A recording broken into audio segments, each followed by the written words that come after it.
¿Cómo estás, Nahuel? Gracias por venir. Bueno, un día feriado. Sí, muy bien, contento de estar acá charlando con vos, así que agradecerte, disfrutando el feriado. Sí, está re tranquila la ciudad, pocos sí, autos. Sí, y muy agradable y la temperatura, sí, el solcito. Es un día hermoso. Sí.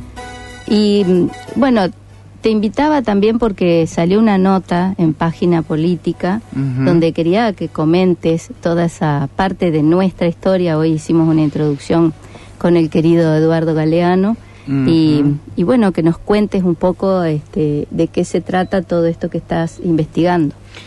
Bueno, la nota que escribí en Página Política tiene que ver con la conmemoración de parte de la provincia, digamos, de manera oficial, del bicentenario del año 1820, y lo que se conmemora son básicamente 3 acontecimientos. La batalla de Cepeda, entre Estanislao López Ramírez contra el directorio porteño, comandado por José Rondó. La posterior firma del Tratado del Pilar, como consecuencia de esa batalla, y la creación de la República de Entre Ríos. 200 años. 200 años se cumplen de esos 3 acontecimientos que fueron decisivos, no solamente para la historia entrerriana, sino también para la historia nacional. Y básicamente mi planteo, si se quiere, es un poco la pretensión, diríamos, es complejizar un poco no sé si decirlo así, pero podríamos decir el relato oficial o lo que se pretende conmemorar de manera oficial, digamos. ¿Por qué digo esto? Porque me parece que estos 3 acontecimientos se pueden analizar cada uno de manera distinta. La batalla del Cepeda, del 1 de febrero de 1820, es una batalla muy importante, muy decisiva para el federalismo, en un momento donde todavía había serias propuestas monárquicas para la organización institucional de esta región. Entonces, esa batalla entre el federalismo, digamos, encabezado por Entre Ríos, por Santa Fe, parte de Corrientes y Misiones, fue decisiva para sepultar de alguna manera para siempre esas pretensiones monárquicas de algunos dirigentes importantes, sobre todo de Buenos Aires, con relaciones en España. Eso por un lado, fue una batalla muy importante, repito, Ramírez por un lado, Estanislao López en Santa Fe, hasta ese momento bajo el protectorado de José Gervasio Artigas, que era el protector de los pueblos libres, que abarcaba la banda oriental, Entre Ríos, Santa Fe, Corrientes, parte de Córdoba, parte de Misiones. El segundo hecho que se conmemora, que es ahí donde entramos en la discusión, digamos, es el Tratado del Pilar, que se firma 23 días después de la batalla. Ajá. Y ahí es donde, diríamos, no nos ponemos del todo de acuerdo. ¿Por qué? Porque el Tratado del Pilar, si bien en lo formal, que es lo que se reivindica hasta el día de hoy, consagra los valores del federalismo, de la república, como forma de organización institucional que reclamaban todo el federalismo en ese momento, en los hechos, en la cuestión práctica y en sus consecuencias, significó la ruptura entre Pancho Ramírez, el Supremo Entrerriano, Francisco Ramírez y Artigas, que era el gran líder de todo el movimiento de los pueblos que estaban bajo su protectorado. ¿Y por qué se da esta ruptura? Básicamente por una cuestión muy puntual, muy concreta y fundamental, que es que lo que Artigas reclamaba como condición única y excluyente para cualquier firma de un tratado con Buenos Aires era la declaración explícita de la guerra contra el Imperio portugués que estaba acechando la banda oriental. Ajá. Entonces, en ese tratado eso no está contemplado, no se declara la guerra al Imperio portugués y se deja, diríamos, librado a su suerte toda la banda oriental que estaba en ese momento acechada por el Imperio portugués, que siempre tuvo un afán expansionista. Se ha escrito mucho, se ha hablado mucho, hay muchas versiones de que por qué Ramírez no firma, no contempla la declaración de guerra. Y acá entra un personaje que es bastante, diríamos, poco conocido para la relevancia que tuvo, un personaje oscuro y nefasto a mi modo de ver, que es Manuel de Zarratea. Ajá. Que fue, en ese momento, fue el firmante en representación de Buenos Aires, del Tratado del Pilar. Era un tipo acaudalado, hijo de españoles, comerciantes traficantes de esclavos, un tipo muy hábil para la política y siempre actuó, digamos, no como con mucho protagonismo, sino más bien detrás de escena, diríamos hoy en día, y fue del que de algún modo lo convence a Ramírez de que de él debía ser el hombre fuerte en su territorio, digamos, en la provincia, en lo que hoy es la provincia de Entre Ríos,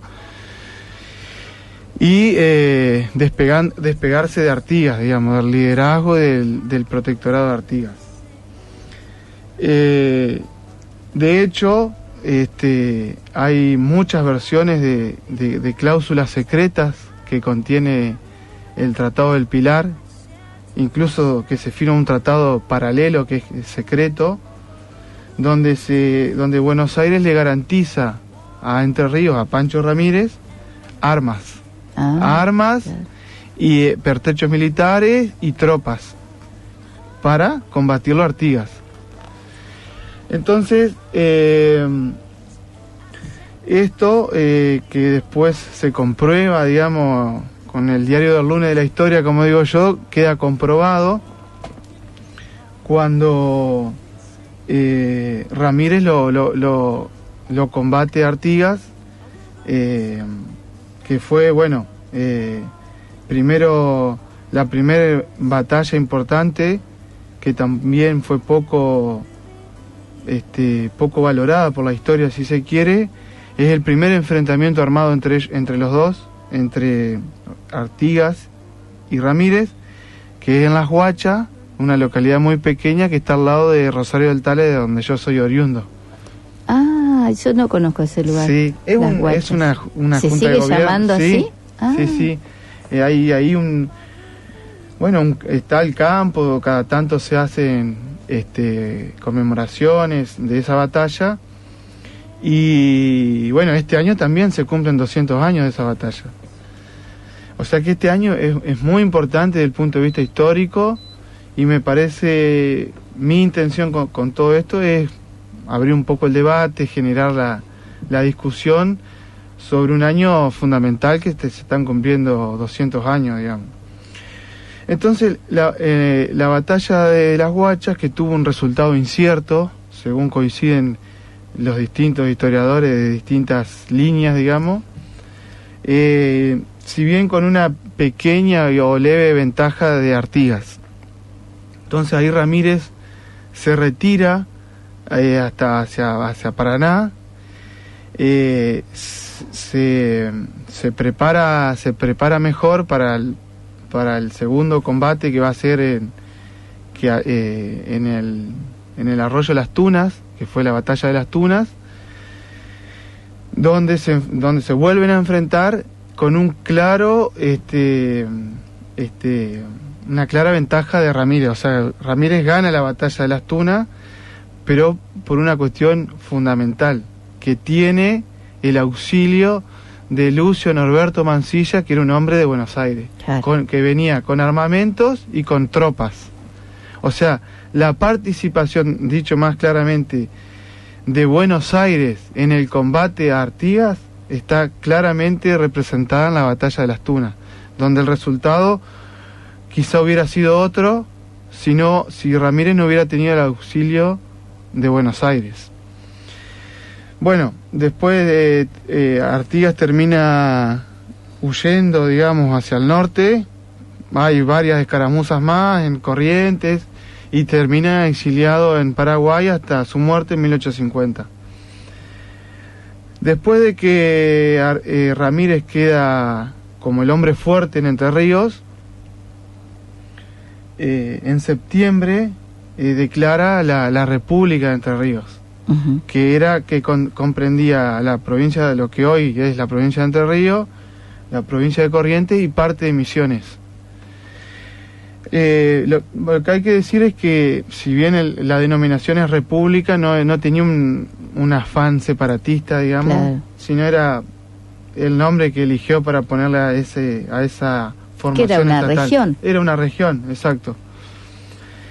Que, bueno, la República de Entre Ríos es el tercer acontecimiento hecho que se conmemora oficialmente, y que uno, sin saber demasiado, desde chico viene escuchando sí, Pancho Ramírez, la República de Entre Ríos. Acá hay una escuela que se llama la República de Entre Ríos, exacto, a 2 cuadras de la exacto, radio. Sí. O sea que forma parte, digamos, de la historiografía oficial, provincial, llamémosle de alguna manera, que se fue forjando a lo largo de estos 200 años. Uh-huh. Yo tendría que investigar más sobre cómo fue ese proceso puntual, digamos, a partir de cuándo, a partir de qué escritos, de qué liturgia ramirista, cómo se fue formando, que realmente no lo sé bien. Lo que sí sabemos es que hoy en día son esos hechos los que se conmemoran. Y la República de Entre Ríos, como repito, uno de los hechos fundacionales, digamos, de la interpretación histórica de la provincia como fundación de Entre Ríos y demás, tiene una duración de 9 meses. O sea, lo que se conmemora como un hecho trascendente es algo que dura 9 meses. Es increíble, porque uno hoy piensa que eso tuvo un tiempo, un esplendor, sí, que echó raíces institucionales, digo, mucho más fuertes, y sin embargo no fue así. Lo que se conmemora, o lo que se reivindica, mejor dicho, de la República, son algunas decisiones que toma muy, muy de avanzada para la época Ramírez, es cierto, como se hace el primer censo, claro, dicta reglamentos de organización estatal, y lo que también muy comúnmente se menciona es un decreto sobre legislación educativa, uh-huh, que era como de muy avanzado, yo recuerdo obligatoriedad. La obligatoriedad. Los 13 de marzo, que siempre se lo recuerda a Pancho Ramírez, se habla de todos estos logros que él proponía, ¿no es cierto? Sí. Bueno, retomando el hilo, lo que a mí me interesa debatir, digamos, abrir el debate, no es para nada contradecir o menospreciar, digamos, la figura de Ramírez, sino quizá todo lo contrario, o no centrarse en la figura de Ramírez, sino complejizar un poco para ver qué enseñanza nos queda de aquellos acontecimientos y no caer nuevamente en esta entronización de poner en el bronce a determinadas figuras del pasado y otras no, digamos. Y otras no. Y tampoco dejar de reconocer errores que cometieron. Claro. Yo creo, o sea, yo no digo, no soy yo solamente yo, sino muchos de los que nos sentimos parte del movimiento artiguista, digamos, así, que lo de Ramírez fue una gran equivocación histórica. El haber privilegiado, si se quiere, sus intereses personales, territoriales, y dejar de lado el gran proyecto regional que tenía Artigas, que era de un estado fuerte, con un poder central, pero con autonomías también muy claras, digamos, de las distintas provincias de lo que hoy es la República Argentina.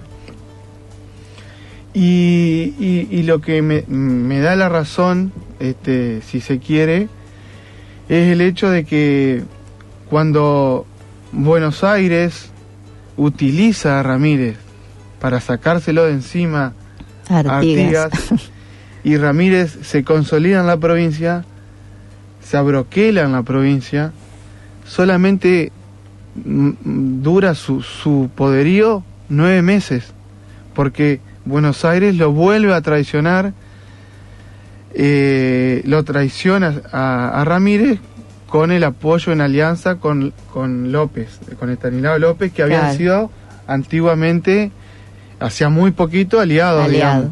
¿Por qué? Porque ve que Ramírez va tomando un poder inusitado, que forma un cuasi estado, no sé cómo llamarlo, de prácticamente 3 provincias, que viene con una impronta muy muy fuerte. Entonces celoso de su poder y de su territorio, terminan aliándose con Buenos Aires y lo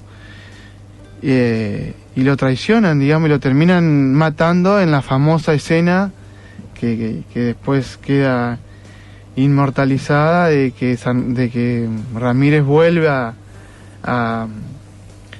él estaba acompañado de Delfina, que no se sabe, no, es como un ente casi mitológico, que no hay mucho registro, pero que yo creo que a partir sobre todo de un poema de Leopoldo Lugones que se llama Romance del Río Seco, me parece que fue a partir de ahí como que se consagra esta versión de la Delfina, esta versión romantizada del romance justamente de Pancho Ramírez con la Delfina. Y bueno, la escena es que se están retirando ahí en Córdoba, justamente en Río Seco se están yendo porque están perdiendo la batalla, y él ve que unos soldados enemigos la atrapan a Delfina, y bueno, él vuelve a rescatarla, y ahí es cuando lo matan. Esa es la versión, digamos. Hay novelas, hay poemas, hay de todo. Y bueno, esa sería no mi conclusión, digo yo, porque esto la historia está siempre en debate, siempre es una disputa del presente, pero sí me interesó hacer alguna especie de contrapunto con la versión oficial, llamémosle, de decir que cuando se privilegiaron los intereses particulares, hoy le diríamos provinciales, en ese momento todavía no existía tal cual esta denominación de provincia, en distintas etapas de la historia, no solamente en esta, dejando de lado, si se quiere, un proyecto nacional, regional, americanista, fueron los pueblos los que perdieron, en definitiva. Sí. Porque en nuestro caso, en la historia argentina, Buenos Aires, lo único que le interesó siempre fue el puerto. O sea,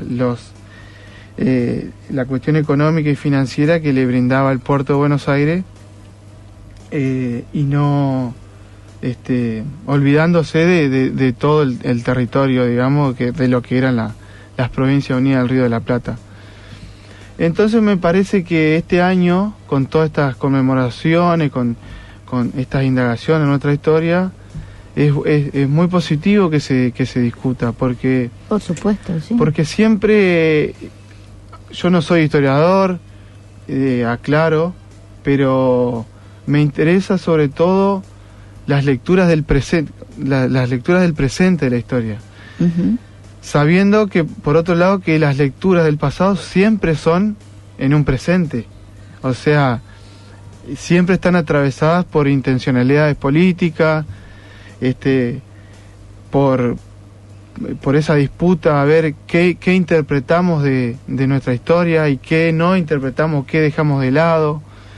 Y en esto hay muchísimas ejemplos muy importantes que nos llegan hasta el día de hoy. En el caso de Artigas, por ejemplo, uno habla con una persona que quizás no está muy informada y enseguida sale líder uruguayo. Ah, sí. ¿No? Un prócer uruguayo. Y es muy interesante, eso siempre me llamó la atención, cómo se generan esas cosas a lo largo del tiempo, cómo se van instalando interpretaciones. Y para comentarlo brevemente, Artigas lo último que quería era ser un prócer uruguayo. Él como digamos, como protector de los pueblos libres, que incluía la banda oriental, que hoy es la República Oriental del Uruguay, él consideraba un territorio más de parte de las Provincias Unidas del Río de la Plata. Nunca quiso que sea un estado independiente, jamás. Después, cuando por intervención de Inglaterra sobre todo, se crea el estado de Uruguay, se empieza ahí una operación política, histórica, de inventar un Artigas, el padre del ejército. O sea, el ejército uruguayo empieza una operación de reivindicación de Artigas, exclusivamente como militar, sacándole claro, todas sus dotes de político y de estratega, de estadista, sí, exclusivamente militar. Por eso se conmemora, es muy fuerte la conmemoración del Estado uruguayo, del Estado uruguayo, digo bien, y del ejército uruguayo, de la batalla de las Piedras de 1811, donde Artigas tiene un papel fundamental contra los realistas, digamos, ¿no? Entonces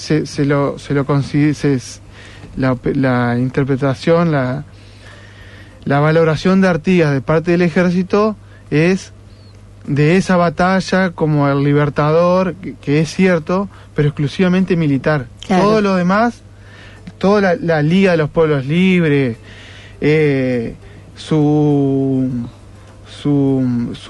las instrucciones al año 13, donde está su programa político, el régimen de tierra, de repartir tierras que tenía, todo eso quedó sepultado. Y hasta el día de hoy yo recuerdo que Tabaré Vázquez, él está en Artigas en este momento está en un mausoleo en Montevideo, que lo creó la dictadura en el año 77, uh-huh, lo llevó ahí. Y Tabaré Vázquez lo quiso trasladar, lo quiso llevar a una casa civil, digamos, a donde fue la casa de gobierno, y tuvo tanta resistencia por la élite, digamos, por los poderes, por el ejército, que no pudo. O sea, entonces, repito, todo lo que uno hoy lo ve como sedimentado, como una historia ya escrita ahí, sin embargo siempre afloran Claro, es polémica. Las otras interpretaciones de la historia. Y bueno, en el caso de Ramírez me parecía importante decir que bueno, o sea, yo creo y muchos creemos que se equivocó, digamos. No por eso deja de ser un hombre muy importante para Entre Ríos, para el federalismo argentino, un hombre, una personalidad muy respetada, te diría, no solamente en Entre Ríos, sino en todo el litoral, en un montón de lugares por su arrojo, por su valentía, por enarbolar los valores del federalismo. Me parece que siempre es más interesante complejizar, porque como hombres de carne y hueso que toman decisiones, claro, se equivocan.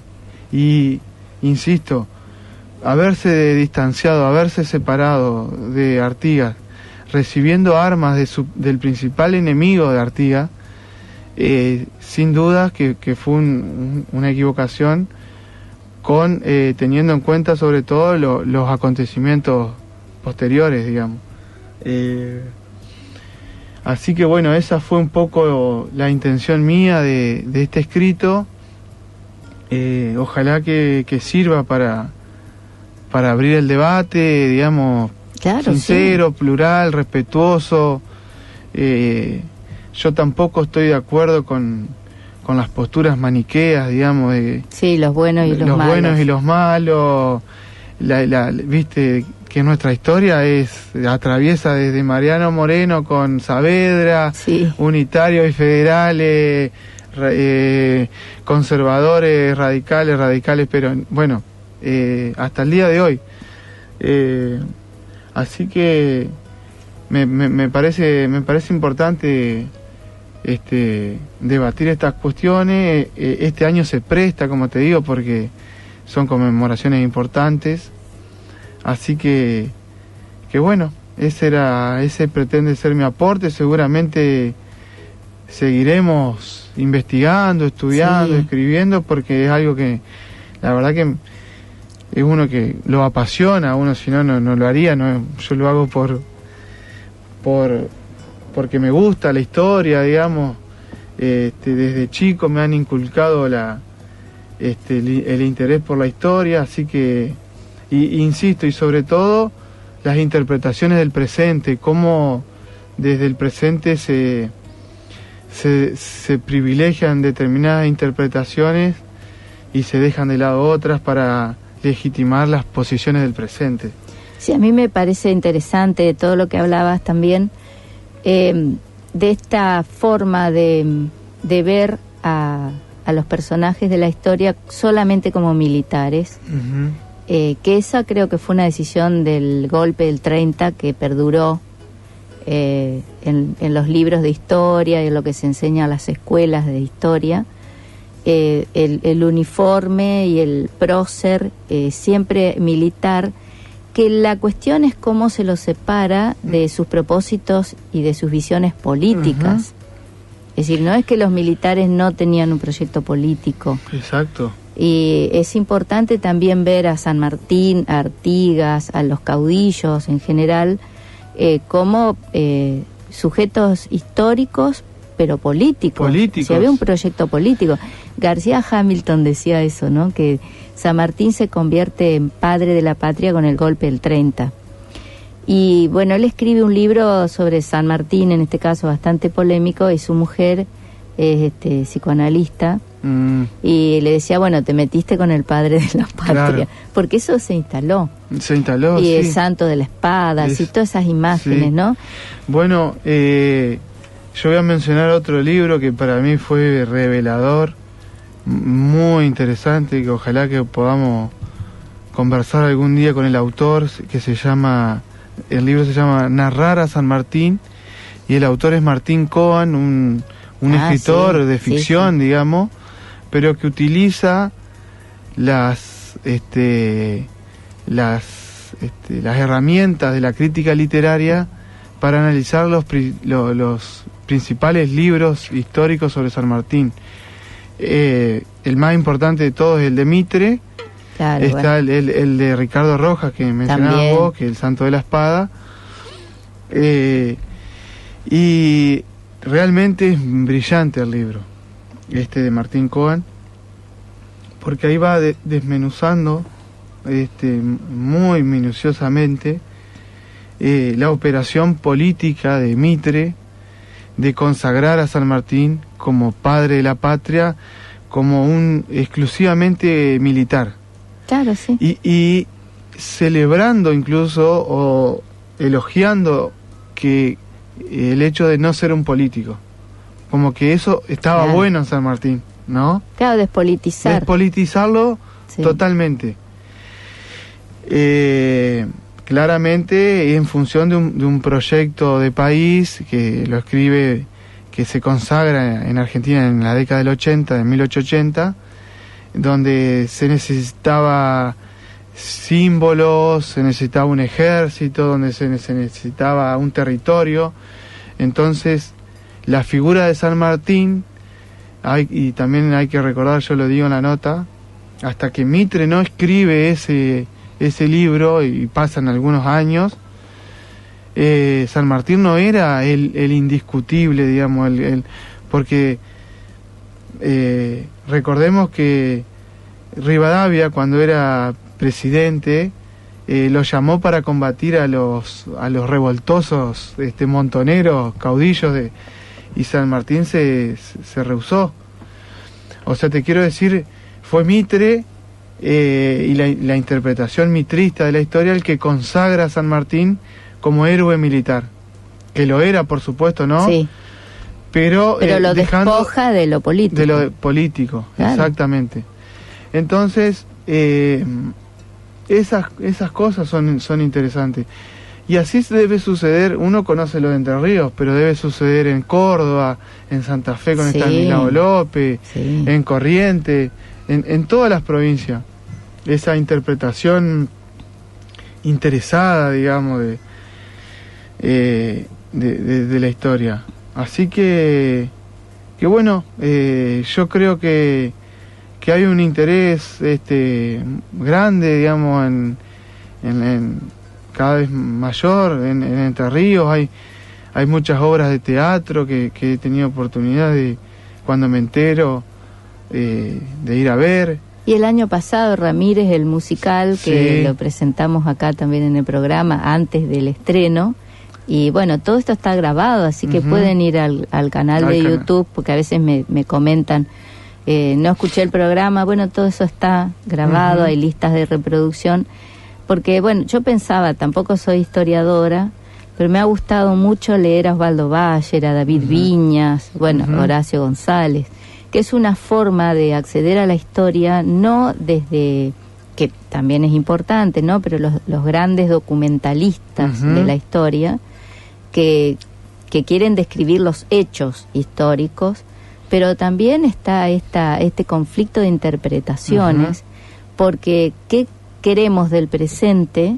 Tiene que ver con cómo visitamos el pasado. Exacto. Entonces, ¿qué es lo que queremos en el presente? Yo hoy pensaba, ¿qué significa hoy en el siglo XXI ser o apoyar un proyecto del federalismo o seguir siendo unitario? Es decir, hay unitarios en el siglo XXI, hay visiones todavía unitarias del país. Y la palabra federalismo se utilizó de diferentes maneras. Yo recuerdo, seguramente a muchos les va a molestar lo que digo, pero en la época del Menemato, es decir, esos años en los que gobernó Menem, se hablaba de el federalismo desde un lugar en el que yo no estaba de acuerdo, porque el federalismo significaba descentralización, pero una descentralización que abandonaba su suerte, entre otras cosas, la escuela pública. Entonces, yo con ese federalismo de menemista no estaba de acuerdo. Cuando se sancionó la Ley Federal de Educación, había un debate que no se quiso profundizar por intereses políticos. Entonces todos aquellos y aquellas que queríamos polemizar quedábamos afuera. Claro. Digamos, nos dejaban afuera del debate. Y bueno, está la tristemente célebre frase, creo que era de Cavallo, que dijo que las provincias del norte eran inviables. Ah, sí, No claro. recuerdo bien quién fue, pero... Sí, sí.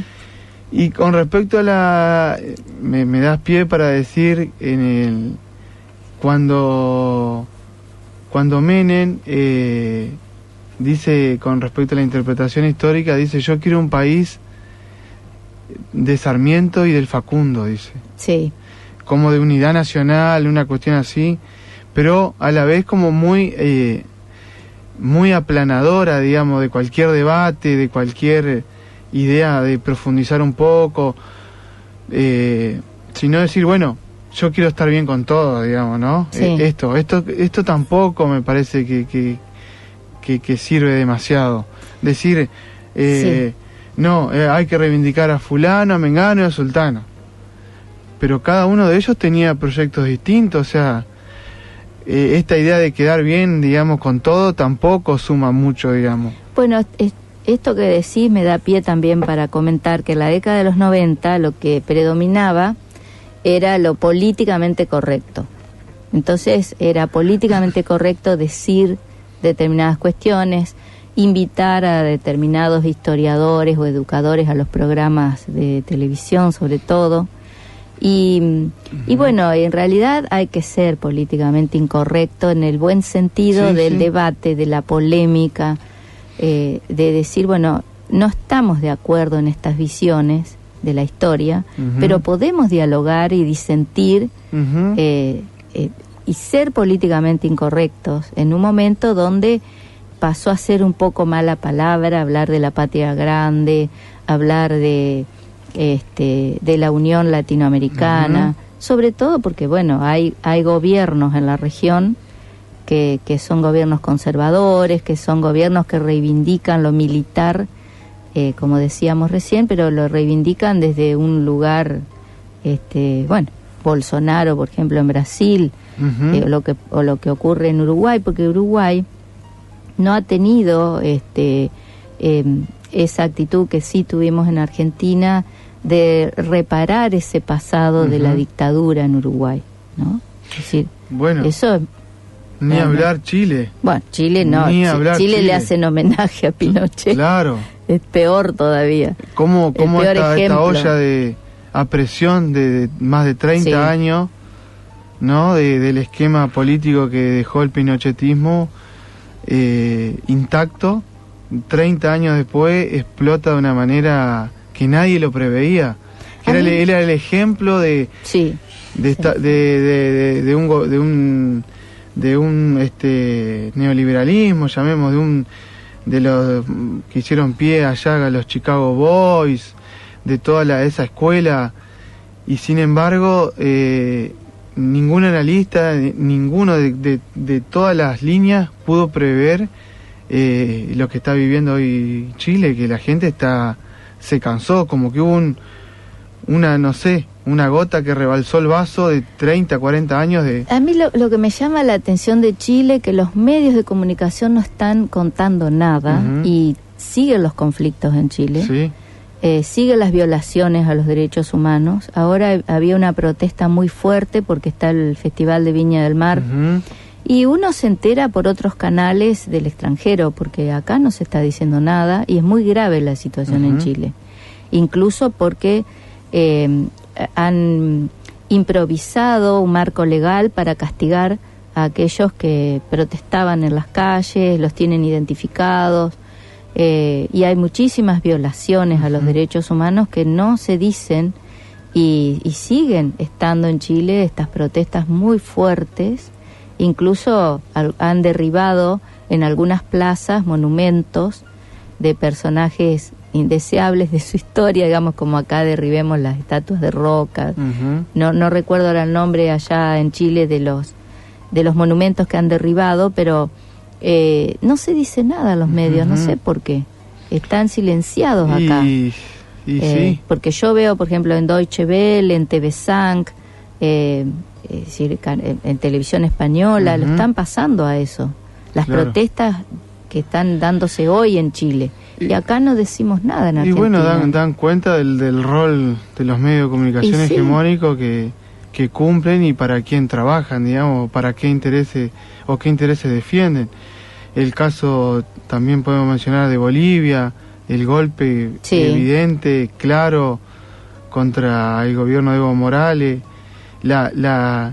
cuando entraron a la casa, toda la parafernalia que inventaron los medios, decir, mirá los lujos con lo que vive el presidente, y era una cama común y corriente que cualquier ciudadano tiene. Era esa propaganda permanente anti líderes populares.